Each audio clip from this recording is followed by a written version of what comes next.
Don't go near him, the charged nurse hissed. That's Gam Sung-ho, Korean Mafia. Too late. I was already walking toward the man whose mother was dying. The man who would put a target on my back just by looking at me. I'm Nurse Beauregard, I said. His eyes met mine, and everything changed. If you can't stand people who think money and power mean they can disrespect healthcare workers, hit that subscribe button right now. Only the entitled and arrogant won't. Comment healthcare heroes if you believe every nurse deserves respect, no matter who walks through those doors. Chicago Memorial Hospital's ER hummed with its usual graveyard shift symphony, beeping monitors, hurried footsteps, muffled conversations.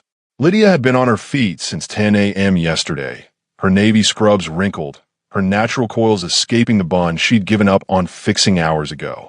She was reviewing labs for a pneumonia patient when the atmosphere shifted. It was subtle at first. Janet, the charge nurse who'd worked ER for 40 years and didn't rattle easily, went still. The security guard's hand moved closer to his radio. Then the whispers started. Is that? No way. Someone called Dr. Morrison. Lydia looked up to see the source of the disturbance. The man in the center wasn't just well-dressed. He wore power like a second skin. At 38, Gam Sung-ho had the kind of face that cameras loved and enemies feared. Sharp jawline, intelligent dark eyes that missed nothing, and an air of casual menace wrapped in a perfectly pressed Tom Ford suit despite the ungodly hour. A small tattoo of Korean characters ran vertically along the side of his neck, partially hidden by his collar. But right now, that carefully controlled facade showed cracks. His mother, tiny and lost-looking in the wheelchair, clutched her abdomen with trembling hands. Someone held my mother now. His voice carried the weight of someone used to immediate obedience. Korean accent barely present, but tension made his words clipped. Lydia didn't freeze. She dealt with too many entitled family members to be intimidated by expensive suits. Sir, I'm Nurse Beauregard. What are her symptoms? How long has she been in pain? Sung-ho's eyes locked onto hers. She saw surprise flicker across his features. Surprise, and something else she couldn't name. Most people either cowered or postured around him. This woman did neither. Abdominal pain. Severe. Started 2 hours ago. His English was perfect. History of gallstones. Okay. Lydia was already moving, gesturing to a tech. Room 7. I need vitals for access and lab stat. Sir, you'll need to. I'm coming with her. Not a request. Lydia met his eyes again, seeing the fear he was trying to hide beneath authority. She'd seen it 1,000 times. Loved ones terrified of losing someone, wielding whatever power they had like armor against helplessness. Of course, she said softly. Stay by her head. Talk to her. She needs to hear your voice. Something shifted in his expression. His men moved to follow, but he raised a hand, stopping them with a single gesture. Wait here. As they moved toward room 7, Janet grabbed Lydia's arm, her grip tight. Do you know who that is? A man whose mother is in pain, Lydia said, pulling away. That's all I need to know right now. That's Gam Sung-ho, Janet hissed. The Gam Sung-ho. Korean mob. They say he controls half the south side. There was a shooting last month at one of his clubs. Then I guess we better give excellent care, hadn't we? Lydia's voice was calm, but her heart hammered. She'd heard the name before. Whispered in the ER when gang violence victims came in. Mentioned in news reports about organized crime. In room 7, Lydia worked with practiced efficiency, her hands gentle as she examined the elderly woman. Mrs. Gam, I'm Nurse Beauregard. I'm going to take good care of you. Can you tell me where it hurts most? The woman's response came in Korean, weak and pained. Sung-ho translated immediately, his hand holding his mother's with surprising tenderness. Right upper quadrant. The pain radiates to her back and right shoulder. Lydia nodded, already suspecting acute cholecystitis. We'll get imaging right away. Mrs. Gam, I'm going to give you something for the pain. She looked up at Sung-ho, noting how his jaw tightened. Sir, I need you to step back so we can get her 4 in. My name is Gam Sung-ho. He said it like he expected recognition, perhaps deference. Lydia simply nodded, inserting the 4 with practiced precision. Mr. Gam, your mother is in good hands. Dr. Morrison will be here shortly. For a man who commanded an empire built on fear and respect, Being ordered around by an exhausted nurse in wrinkled scrubs should have been offensive. Instead, Sung-ho found himself obeying, watching as this woman, this beautiful, confident woman, worked with a calm competence that was somehow more commanding than any threat he could make. She was stunning, he realized, even in the harsh fluorescent light. Rich brown skin that seemed to glow despite her obvious exhaustion. Expressive dark eyes that softened when she spoke to his mother. Full lips curved in reassurance. When she leaned over to adjust the four, he noticed the delicate gold cross at her throat, the way her scrubs couldn't quite hide the curves of her figure, the strength in her hands as she worked. "How long have you been on shift?" he asked suddenly. Lydia glanced at him, surprised by the question. "Since 10 yesterday morning." "Why? You should be exhausted." "I am." She checked his mother's vitals. "But your mother needs me alert, so I'm alert.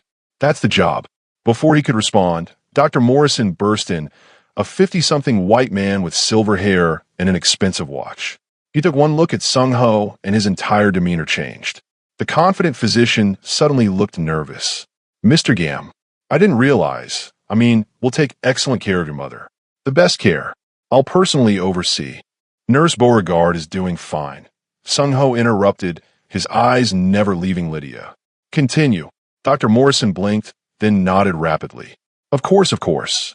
He began examining Gam, OK son, but kept glancing at Sung-ho like a student being tested. Lydia watched the interaction with growing unease. The doctor's fear was palpable, which meant the whispers about Gam, Sung-ho weren't exaggerated. This wasn't just some wealthy businessman. This was someone people were afraid of. She should be afraid too.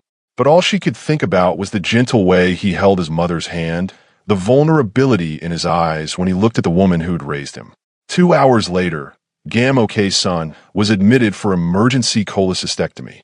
As they wheeled her to pre-op, Sung-ho stayed at her side, speaking softly in Korean.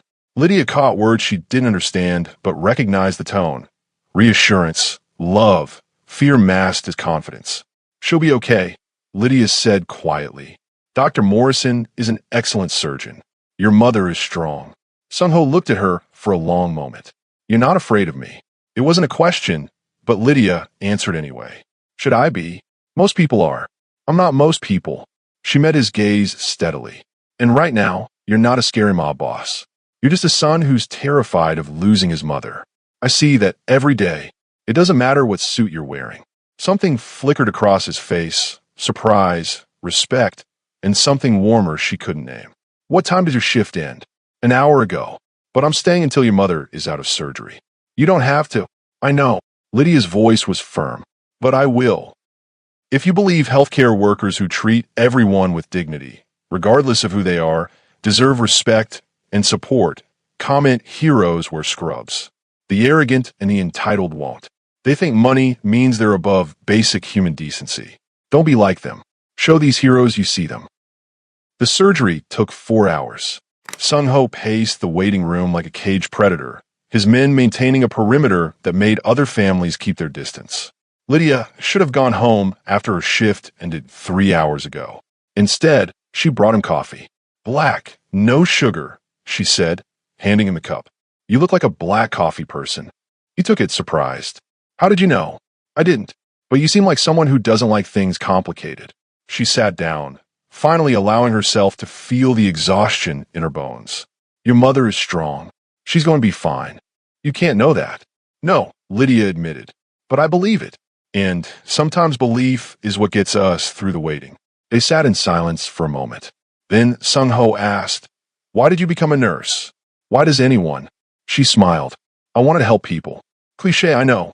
But when you're lying in a hospital bed, scared and vulnerable, someone who genuinely cares can make all the difference. I wanted to be that person. "And are you?" "That person. I try to be. Every day." She looked at him. "What about you? Why did you become whatever it is you are?" His laugh was dark. "I didn't have much choice. My father built an empire. When he died, I inherited it, along with all the enemies, all the responsibilities, all the blood. There's always a choice. Not in my world." His voice hardened. "In my world, showing weakness gets you killed. Showing mercy gets your family killed. You do what you have to do to survive." That sounded exhausting. He looked at her, surprised again by her directness. It is. Before he could say more, Dr. Morrison appeared, still looking nervous despite the surgical cap covering his hair. Mr. Gam, the surgery was successful. Your mother is in recovery. She'll be moved to a private room within the hour. Sung-ho's relief was visible, though he tried to hide it. Thank you, doctor. Of course. Anything for her. She's in excellent condition considering. We'll monitor her closely. If you need anything at all, I'll let you know, Sung-ho interrupted, dismissing him with a nod. When the doctor scurried away, Lydia stood. I should go. My shift ended 4 hours ago, and I have another one starting in 8 hours. Wait. Sung-ho stood too, suddenly looking uncertain, an expression that seemed foreign on his face. I want to thank you for staying, for treating my mother like she mattered. She does matter. Every patient matters. Not everyone sees it that way. He pulled out a business card, expensive cream cardstock with minimal text, just a name and a phone number. If you ever need anything at all. Lydia took the card, reading the name embossed in elegant font. I'm a nurse, Mr. Gam. I don't usually need the kind of help you provide. Even nurses have problems sometimes. She should have thrown the card away, should have walked out and never looked back. But something about the way he looked at her, like she was simultaneously the most dangerous and most precious thing he'd ever encountered, made her slip it into her pocket instead. Get some rest, she said. Your mother will want to see you strong, not exhausted. 3 days later, Lydia was checking on post-op patients when she walked into Gam OK-sun's private room and found it transformed. Flowers covered every surface. Not the standard hospital arrangements, but expensive orchids and roses that must have cost thousands. A Korean meal in proper ceramic dishes sat on a table, far superior to hospital food. And Sung-ho sat beside his mother's bed, reading to her in Korean for what looked like a poetry book. He looked up when Lydia entered, and his face transformed. The cold mask he wore around others melted into something warmer. Nurse Beauregard. Mr. Gam. She moved to check OK-sun's vitals, tried to ignore how her heart rate picked up. How are you feeling today, Mrs. Gam? OK-sun responded in Korean, and Sung-ho translated. She says you're very beautiful, and she wants to know if you're married. Lydia felt heat rise in her cheeks. Tell your mother I'm flattered, but I'm here in a professional capacity. She also says I should ask you to dinner. Mr. Gam. Sung-ho. Please. Lydia finished checking the monitors, very aware of his eyes on her. Your mother just had surgery. You should be focused on her recovery, not asking out her nurse. I'm very good at multitasking. His voice held a hint of amusement. And my mother insists. She says any woman who stays 4 hours past her shift to make sure an old Korean woman is okay deserves a proper thank you. I was doing my job. You were doing more than your job. He stood, moving closer. Have dinner with me. Just dinner. As a thank you. Lydia should have said no. Should have cited hospital policy about fraternizing with patients' families.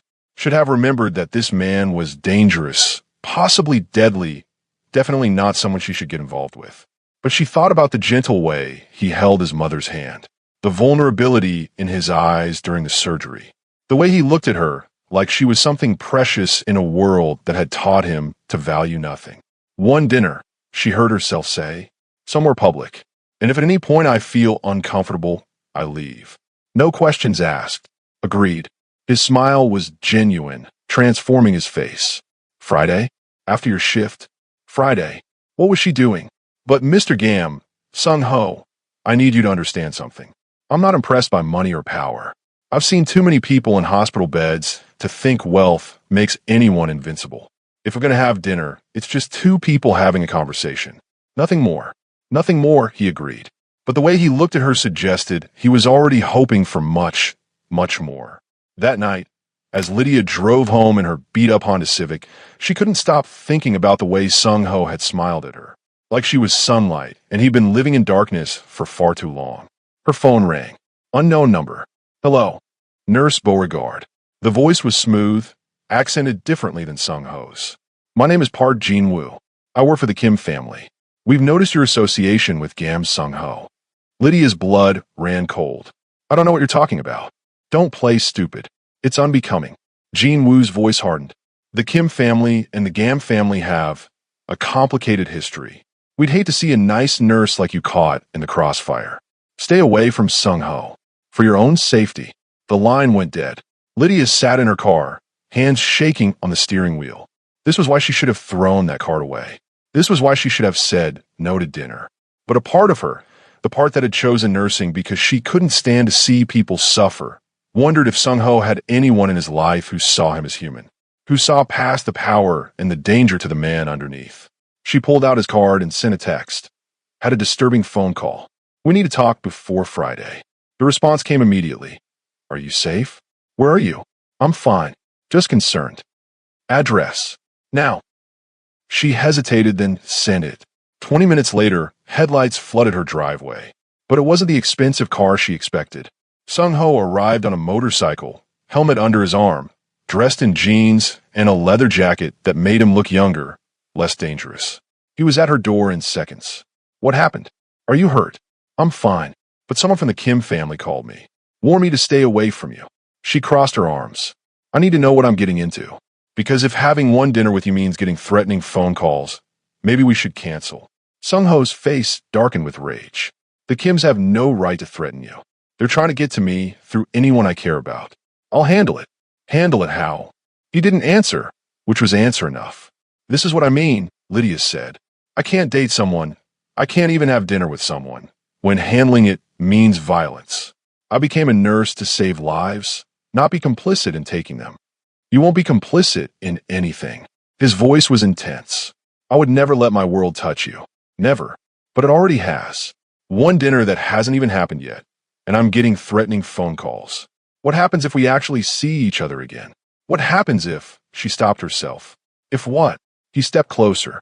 If you start to care about me? If I start to care about you? Because I have to tell you, Lydia, that ship has already sailed. I haven't stopped thinking about you for 3 days. And that scares me more than any enemy I've ever faced. Lydia's breath caught. You can't say things like that. Why not? It's the truth. His hands came up to frame her face, gentle despite their strength. I know I'm dangerous. I know my life is complicated. But when you looked at me in that ER, you didn't see a monster. You saw a scared son. Do you know how rare that is? How precious? Sung-ho, cancel the dinner. I understand. But don't disappear from my life entirely. Let me at least see you when I visit my mother. Let me have those few minutes of being just a man, not a boss. Not a killer. Just. Sung-ho. She should have said no. Should have closed the door and blocked his number. But standing there, looking into eyes that had seen too much darkness and were desperately seeking light, Lydia found herself nodding. Okay, but we set boundaries. Clear ones. And the moment I feel unsafe, I'm out. Fair enough. He smiled. It was like watching sunrise. Can I ask you something? What? How did you become so brave? Lydia laughed. I'm not brave. I'm terrified right now. But you're still here. That's brave. He stepped back, giving her space. I should go. But Lydia, thank you for not running. After he left, Lydia leaned against her closed door, heart racing. She had just agreed to let a mafia boss in her life. A man who solved problems with violence. A man who had enemies who would see her as leverage. But she also thought about the poetry book he'd been reading to his mother. The gentleness in his hands when he held OK Son's fingers. The way he looked at Lydia like she was hope incarnated. Maybe, just maybe, there was more to Gam Sung-ho than the monster everyone else saw. Or maybe she was making the biggest mistake of her life. Comment: no one deserves threatening calls for choosing compassion. If you think the Kim family crossed a line. If you believe healthcare workers should be left alone and that threatening innocent people makes you a coward, hit that subscribe button. Only manipulators and bullies won't. Stand with Lydia. Stand for what's right. Friday came faster than Lydia expected. She'd almost canceled 12 times, talked herself out of it, then talked herself back in. Simone, her best friend and fellow nurse, had opinions. Girl, you were playing with fire. Simone sat on Lydia's bed, watching her try on the third outfit in 20 minutes. An actual mobster. Not a bad boy. Not a guy with a motorcycle. A man who probably has bodies buried somewhere. You don't know that. And you don't know he doesn't. Simone's voice softened. I'm not saying he's not attractive. Those cheekbones could cut glass.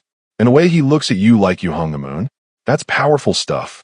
But Lydia, when you said you wanted more excitement in your life, I thought you meant salsa dancing. Not dating someone who has enemies. It's just dinner. with a man who has guards, who intimidates doctors, who gets threatening phone calls from rival gangs. Simone grabbed her hand. I love you, and I'm scared for you.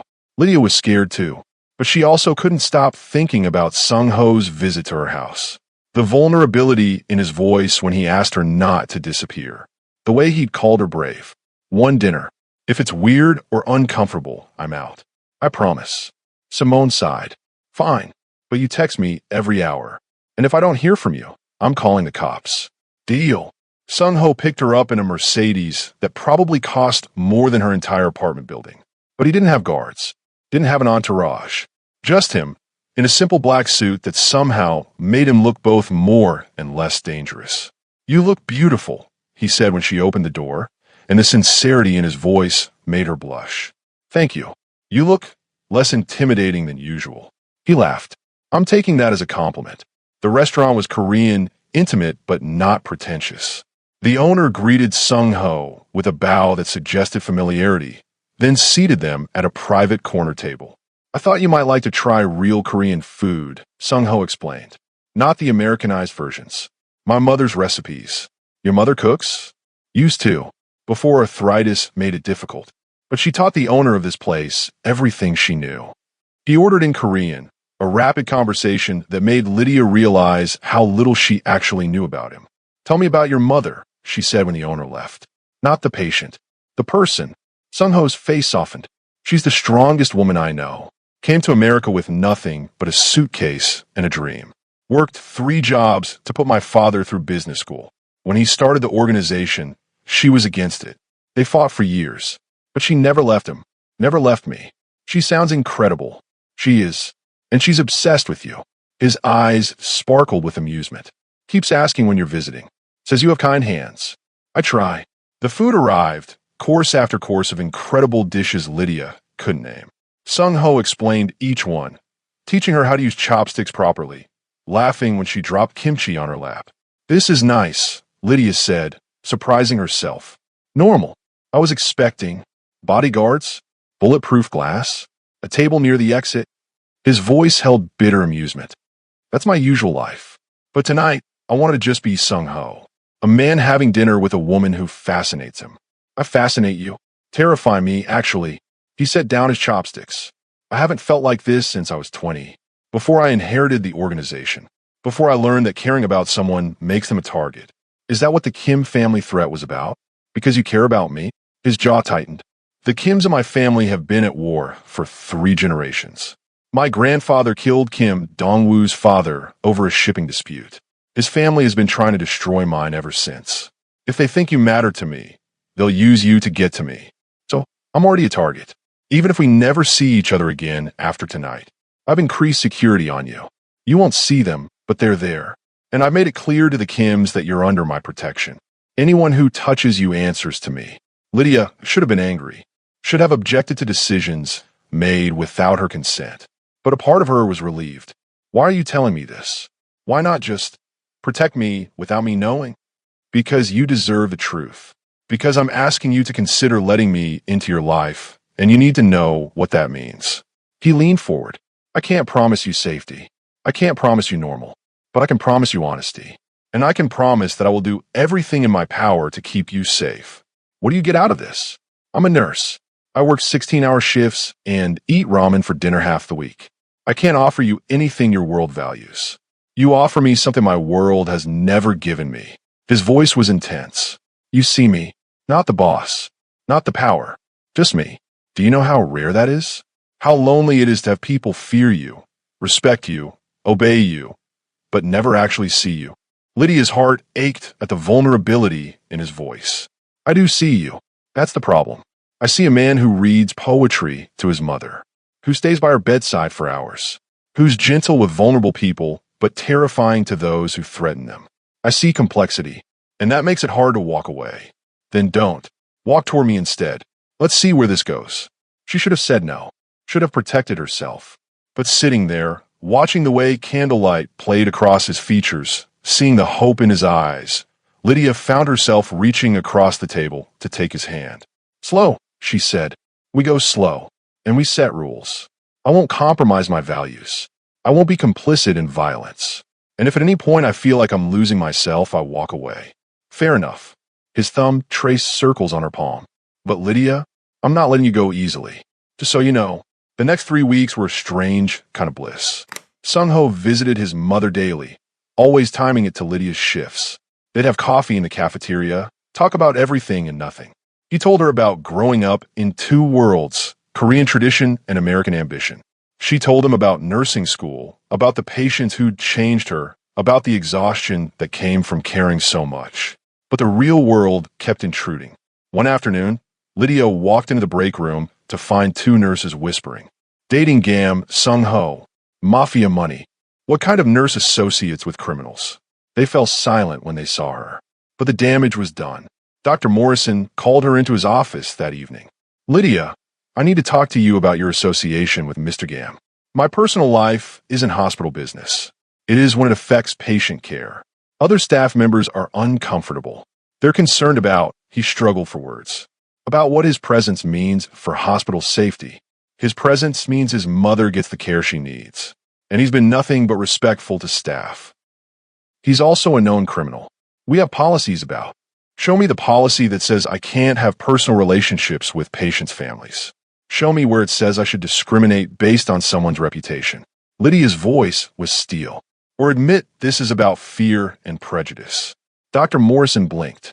I'm just saying you should be careful. For your own sake. I appreciate your concern. But I'm a grown woman who makes her own choices. She walked out before he could respond, but her hands were shaking. This was what Sung-ho had warned her about. The way his world infected everything it touched. That night, Sung-ho took her to his family's restaurant. Not the public one, but the private back room where he conducted business. She met his organization formally. 20 men and 3 women, all dressed in expensive suits, all watching her with varying degrees of suspicion.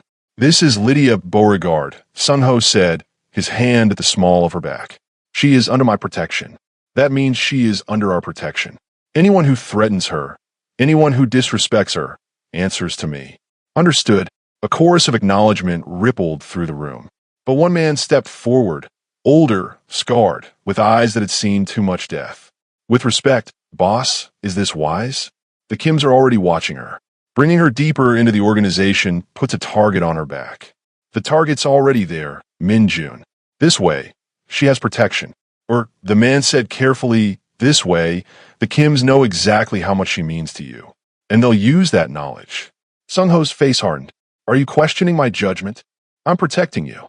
Like I've done since you were 18 years old. Min Jun's voice was firm. This woman is a civilian. A good woman, for what I hear. Is it fair to her to drag her into our world? Is it fair to put her at risk because you're lonely? The room went silent. Lydia could feel the tension. Everyone waiting to see how Sung-ho would respond to such direct challenge. But before he could speak, Lydia stepped forward. You're right. I am a civilian, and this world terrifies me. But here's what I know. Your boss is a human being who deserves love and happiness as much as anyone. And I can choose for myself whether the risk is worth it. Don't use my safety as an excuse to keep him isolated and alone. Min Jun's eyebrows rose. Then surprisingly he smiled. She's got fire. I like that. He bowed slightly to Lydia. You have courage, Miss Beauregard. You're going to need it. The meeting continued, but Lydia barely heard it. She was too busy processing the reality of what she'd just stepped into. These weren't just people who worked for Sung-ho. They were a family, bound by blood and loyalty and sheer violence. And she was now part of that family, whether she was ready or not. Later, as Sung-ho drove her home, she asked, what did Min Jun mean? About me needing courage? Sung-ho was quiet for a long moment. The Kim family isn't going to ignore you. They're going to test me through you. Try to scare you away. If that doesn't work, he didn't finish the sentence. If that doesn't work, they'll escalate. Yes, and you can't stop them. Not without starting a war. I can minimize the risk, but I can't eliminate it. He pulled over, turned to face her. Lydia, I need you to understand something. Loving me is dangerous. Being with me is dangerous. If you want out, tell me now, before we go any further. Before I fall so completely for you that I can't think straight. Before. Lydia's voice was soft. Sung-ho, I think we passed before 3 weeks ago. Then what do we do? She took his hand. We be careful. We be smart.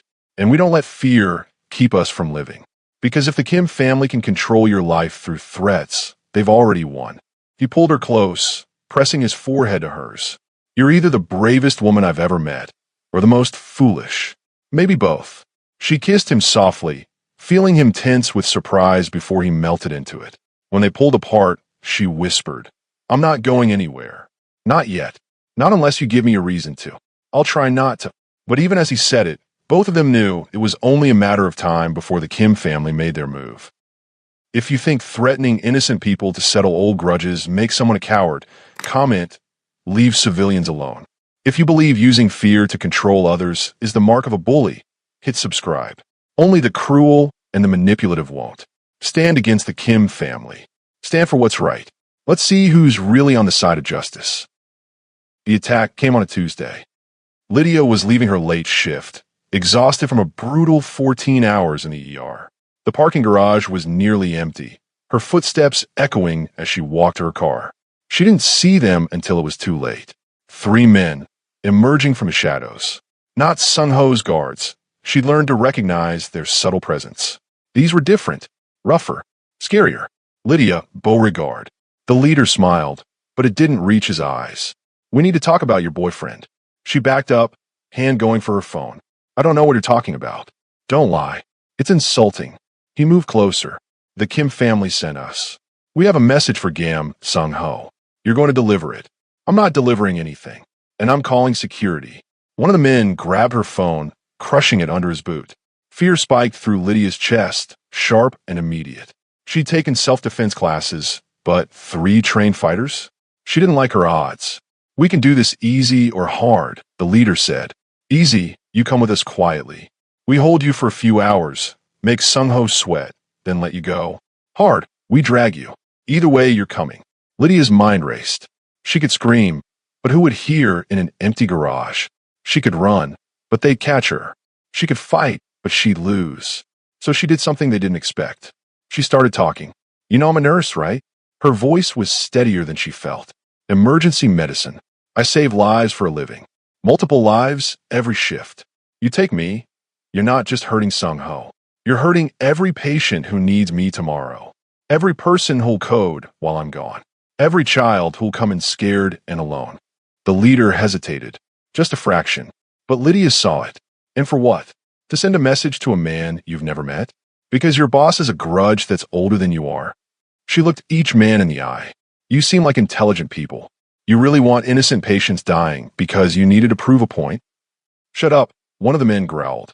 But there was uncertainty in his voice. Think about it. If I disappear, the hospital reports it. Police get involved. FBI, maybe, since it's kidnapping. Media covers it. Beautiful nurse abducted from hospital parking garage. Suddenly, your quiet gang war isn't quiet anymore. Is that what Kim Dong-woo wants? Federal attention? Investigation? The leader's jaw tightened. You're stalling. I'm giving you a chance to make a smart decision instead of a stupid one. Lydia forced herself to stay calm. Go back to your boss. Tell him threatening me won't work. Tell him I'm not afraid. Tell him. She never finished the sentence. Headlights flooded the garage. A black SUV screeched to a halt, and Sung-ho emerged like something out of a nightmare. No guards. Just him. And he was terrifying. Step away from her. His voice was ice. Now. The 3 men looked at each other, weighing their options. Then the leader shrugged. She's all yours, Gam. For now. But Kim Dong-woo sends his regards. They walked away, melting into the shadows. Sung-ho didn't relax until they were gone. Then he was at Lydia's side, hands gentle as they checked her for injuries. Are you hurt? Did they touch you? I'm fine. Just scared. Her voice shook now that the adrenaline was fading. How did you know? Your car has a tracker. When you didn't move for 10 minutes after your shift ended, I got worried. He pulled her against his chest, and she felt him trembling. God, Lydia, if they'd taken you. But they didn't, because I talked them out of it. He pulled back to look at her, something like awe in his eyes. You talked them out of it. I pointed out the consequences. Made them think. It won't work forever, but work tonight. She was shaking now, the reality of what had almost happened crashing over her. Sung-ho, they were going to take me. Use me against you. I know. His voice was rough with emotion. And I can't let that happen. I can't put you at risk like this. There was something in his tone that made Lydia's stomach drop. What are you saying? I'm saying this was a mistake. Us. I was selfish. I wanted you so badly that I ignored the danger. But seeing those men near you, knowing what they could have done, he stepped back, and the physical distance felt like a chasm. You should stay away from me. For your own safety. Sung-ho. I mean it, Lydia. This thing between us, it's over. I won't risk your life for my happiness. I won't be that selfish. Anger flared through her fear. You don't get to make that decision for me. I just did. His mask was back. The warm man she'd come to know replaced by the cold boss everyone else saw. Go home. Forget about me. Live your life. And if I don't want to, then you're a fool. He turned away, heading back to his car. Goodbye, Lydia. She stood there in the empty garage, watching him drive away, and felt something break inside her chest. He was pushing her away to protect her, being noble and self-sacrificing and completely idiotic. But she also understood why. Because she'd seen the terror in his eyes when he'd found those men near her.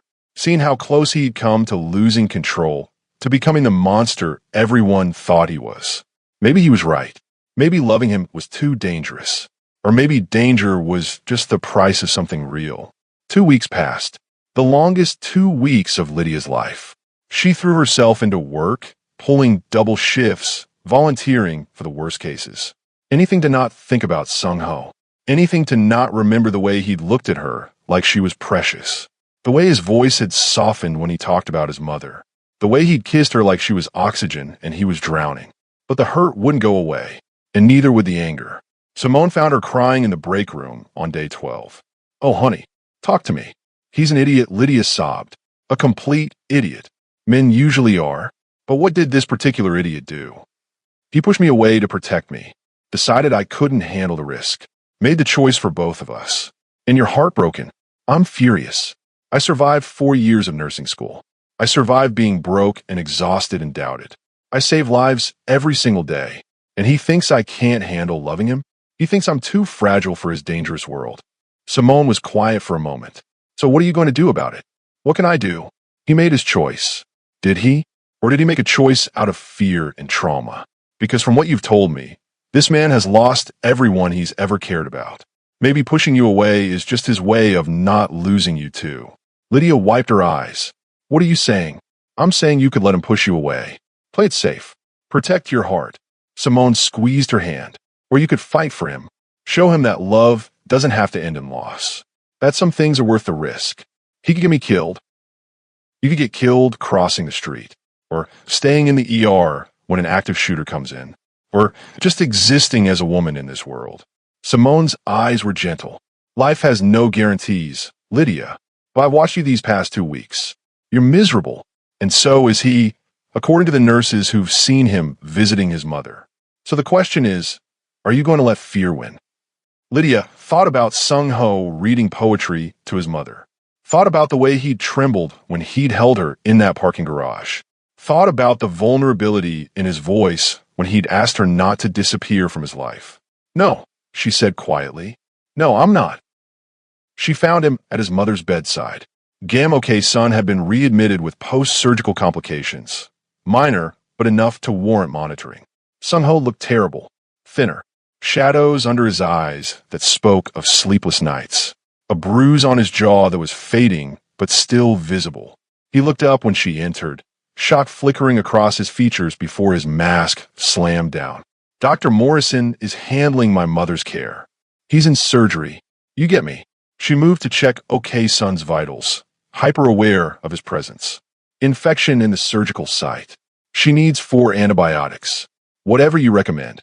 They worked in silence, Lydia giving orders to nurses, Sung-ho hovering anxiously. When OK son was settled and sleeping, Lydia followed him to the hallway. You look terrible. He did. Exhausted and haunted. I'm fine. You're a liar. She crossed her arms. And you're a coward. His eyes flashed. Excuse me. You heard me. You're terrified of being happy. Terrified of letting someone love you. So you push me away, using my safety as an excuse. She stepped closer. But here's the thing, Sung-ho. I've spent 2 weeks being safe, and I've been miserable. So I'll take dangerous and happy over safe and hollow any day. Lydia, I'm not done. Her voice was steel. You don't get to decide what risks I take. You don't get to push me away for my own good. If I want to be with a man who has enemies and complications, that's my choice. My risk to take. You could die. You almost died. I could die crossing the street tomorrow. I could die in the ER from an angry patient.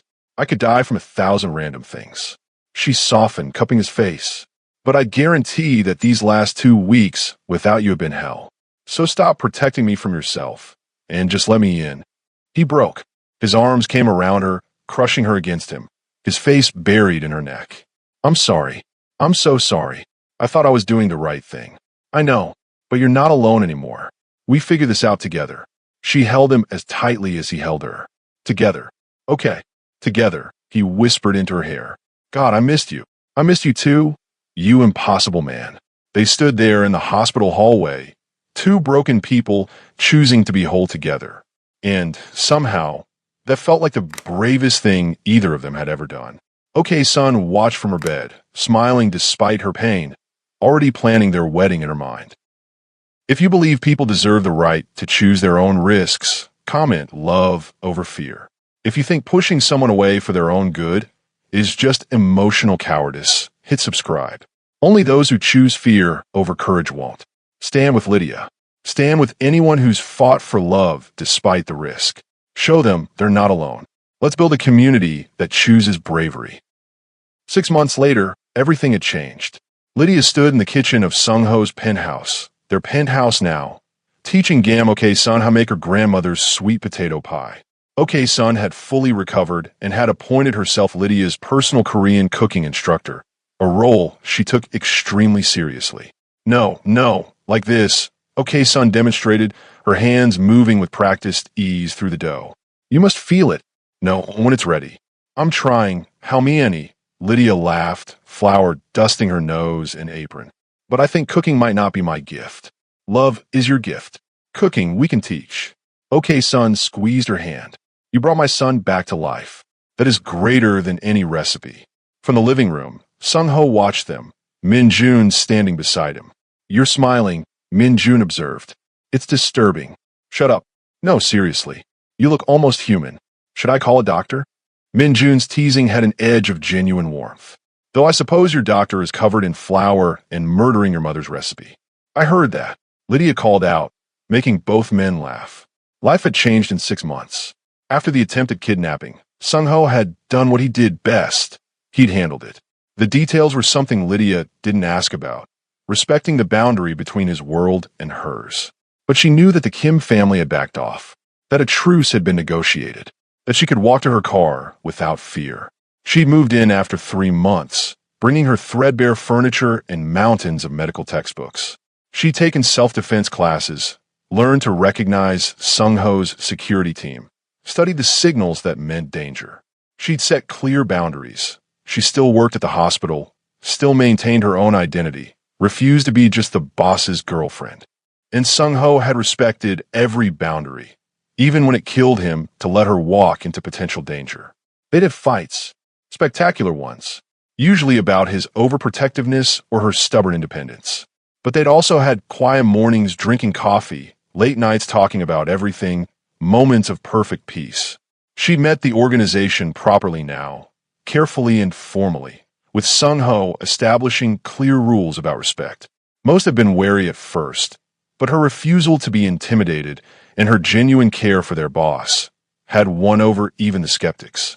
Min-jun had become an unexpected ally, teaching her about Sung-ho's world while respecting her determination to stay true to her own values. The hospital had been harder. Some staff still whispered. Some looked at her differently. But Dr. Morrison had eventually come around, especially after Lydia saved his daughter's life during a particularly bad car accident. Turns out, competence and compassion earned respect even when your boyfriend was a mobster.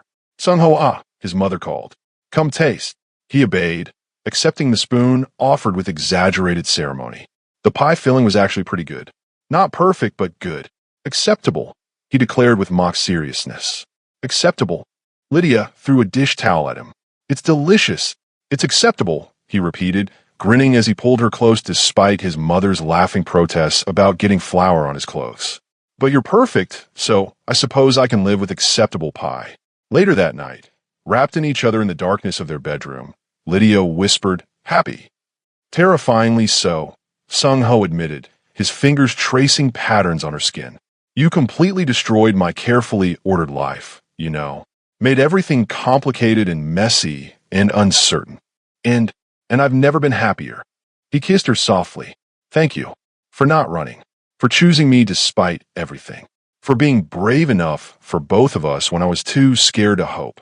"I'm still scared sometimes," Lydia confessed. "When you come home late. When I see the news about gang violence. When I think about how quickly everything could change." "Me too. Every time you walk out the door for a shift. Every time my phone rings at 3 a.m. Every time I think about how my world could hurt you."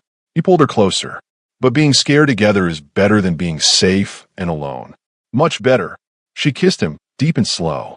"Though I have to say, your mother is getting impatient. She keeps asking when we're getting married." Sung-ho stilled. "And what do you think about that?" "I think." Lydia propped herself up on one elbow, looking down at him in the moonlight streaming through the windows. "I think I used to have a very specific plan for my life. Meet someone safe, someone predictable, someone my parents would approve of, get married in a church, have 2.5 kids, white picket fence. And now I'm dating a Korean mob boss who reads poetry and can't cook to save his life. I have security guards I'm not supposed to see. I know more about gang politics than I ever wanted to. My parents think I'm insane, and they're probably right." She smiled. "And I've never felt more alive, more myself, more loved. So, is that a yes?" "That's a ask me properly and we'll see," Lydia teased. Sung-ho laughed, rolling them so she was beneath him. "Lydia Beauregard, will you marry me? Will you bind yourself to a complicated, dangerous, deeply flawed man who loves you more than he thought he was capable of loving anyone? Will you trust me with your heart, even though my hands are stained with blood? Will you let me spend the rest of my life trying to deserve you?" Lydia felt tears prick her eyes. That was beautiful. And yes to all of it. The complications, the danger, the flaws. All of it. Because you're also gentle and loyal and capable of more love than you give yourself credit for. And I choose you. I will always choose you. He kissed her then, deep and desperate and full of promise. And in that moment, both of them knew they'd made the right choice. Not the safe choice, not the easy choice, but the right one. For both of them. The next morning, at the hospital, Lydia was checking a patient's chart when she noticed a new nurse. Young, pretty, watching Lydia with barely concealed contempt. "Can I help you?" Lydia asked politely. "I just think it's interesting," the girl said, loud enough for others to hear, "that some people get ahead by who they're dating rather than actual merit." The break room went silent. Lydia set down her chart very carefully. "You're new here, so let me help you understand something. I got this job by graduating top of my class. I keep this job by saving lives. My relationship status has nothing to do with my competence. Are we clear? I just mean, I know what you meant. And here's what I'm telling you. My personal life is none of your business. My professional skills speak for themselves. And if you have a problem with me, we can take it to Dr. Morrison. Otherwise, I suggest you focus on learning to do your job rather than gossiping about mine." The girl flushed and hurried out. Janet, the veteran nurse, clapped slowly. "Well said. Though you know this won't be the last time someone judges you." "I know." Lydia picked up her chart again. "But I'm tired of apologizing for choosing love. For choosing a complicated, imperfect man who makes me happy. People are going to judge no matter what I do. I might as well be happy while they're at it." Janet smiled. "He's a lucky man. I'm the lucky one." And Lydia meant it. That evening, Sung-ho proposed properly, on the hospital rooftop where they'd had their first real conversation, with his mother and Min-jun hiding in the stairwell, probably crying, with a ring that was beautiful but not ostentatious, because he knew she'd refuse anything too flashy. "Yes," Lydia said before he could even finish the question. "Yes, 1,000 times yes." Min-jun and OK-sun erupted from the stairwell, cheering. Sung-ho's men, stationed around the rooftop for security, tried to maintain their professional composure but were clearly smiling. And Lydia thought about how far they'd come. From that terrifying 2:47 a.m. meeting in the ER to this moment. From fear to trust. From danger to safety. From loneliness to love. She'd chosen the dangerous path, the complicated path, the path that required courage and compromise and constant communication. But looking at Sung-ho's face, at the joy and love and wonder shining in his eyes, Lydia knew she'd choose it again. Every single time, because some things were worth the risk. And Gam Sung-ho was worth everything. Comment, love takes courage. If you believe choosing the difficult but rewarding path takes more strength than playing it safe. If you think people who judge others for their choices are the real cowards, hit that subscribe button. Only the small-minded and judgmental won't. Stand with Lydia and Sung-ho. Stand with everyone who's chosen love over fear, courage over safety. Let's build a community that celebrates bravery in all its forms. Because that's what real strength looks like.